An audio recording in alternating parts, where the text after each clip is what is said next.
to Combs. Combs shot saved. J.P. Kazak taking a little exception to Combs charging the net.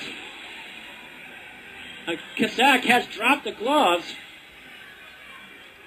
Kazak throwing some hard punches.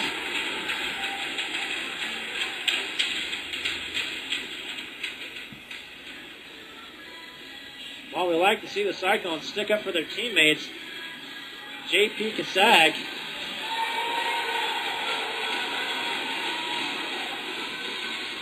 will be out for this game and out the next game as well.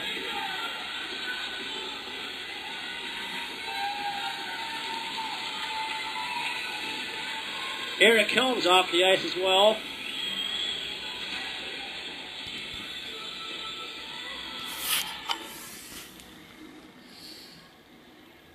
So this will be the first fighting major of the year.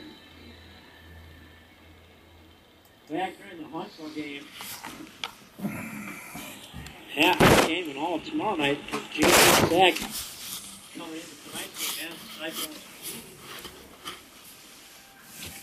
Well, that was a wasted road trip for JP. Why? They just got in a fight. Huh? I didn't know.